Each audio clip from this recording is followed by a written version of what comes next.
Hello guys म जीवन।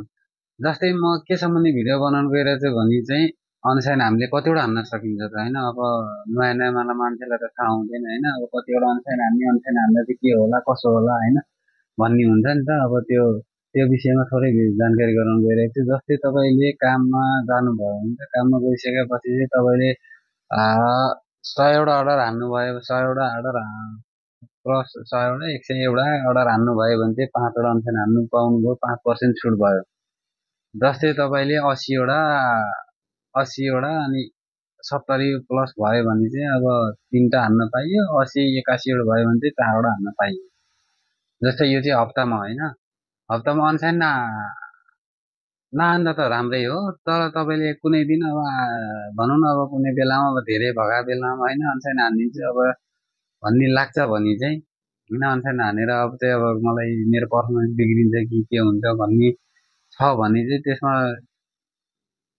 निर्धक्क हुनु होला। त्यसमा चाहिँ तपाईँको त्यो छैन। जस्तै तपाईँले 80वटा अर्डर पुर्याउनु पर्यो, 80 81वटा पुर्याउनु पर्यो 4वटा अनुसार हान्नलाई, 70 71वटा हुनु पर्यो 3टा अनुसार हान्नलाई। यदि तपाईँले 5वटा हान्नुभयो भने चाहिँ फेरि त्यसको चाहिँ नोटिफिकेसन वार्निङ आइहाल्छ। जस्तै 5% छुट छ, त्यसको लागि चाहिँ अब तपाईँले 70 71 भयो भने 3टा हान्नु होला, 80 81वटा भयो भने 4वटा हान्न पाइयो, 100 101 भयो भने चाहिँ 5वटा हान्न पाइयो होइन। अनि यस्तो छ। अनि अब अनसाइन अब यस्तो हुन्छ कुनै कुनै बेलामा अनसाइन हान्दिनँ अब भनिदिनु, अब कुनै कुनै बेलामा चाहिँ अनसाइनमा हान्दिनँ अब भन्यो भने त्यो टाढा गराए पनि फेरि पनि तिनै पठाइरहेको हुन्छ होइन। त्यस्तो भयो भने चाहिँ अब रिसले पनि हानिन्छ। अनि हान्न त पहिला त हानि नै सक्यो होइन। अनि त्यसपछि सोच आउँछ कि ओहो अनसाइन हान्न चाहिँ मिस्टेक गरेँ कि क्या हो होइन। अब नयाँमा त थाहा हुँदैन नि त। अनि अब हामी त पुरानो भइयो, अनसाइन यति हान्नु हुन्छ यति हान्नु हुँदैन भन्ने थाहा भयो।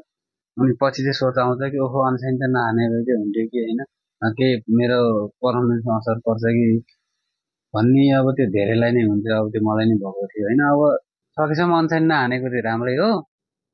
फेरि हान्ने नै हानिसकेको छ भने चाहिँ अब कतिवटा अनसाइन हान्न पाइन्छ भने अब त्यो अब नबुझ्नु भएको जतिले चाहिँ अब यो भिडियोलाई हेरेर बुझ्नु होला होइन। यति नै हो। यस्तै यस्तै अब तपाईँहरूले के बुझ्न चाहनुहुन्छ होइन। अब मैले जानेको भोगेको कुराहरू होइन, यदि जान्न चाहनुहुन्छ भने चाहिँ यस्तो यस्तो भिडियोलाई हेरिरहनु होला। यस्तो यस्तो भिडियोमा हानि नै रहनेछु। अन्तिमसम्म हेरिदिएर प्रतिक्रियाहरू दिनु।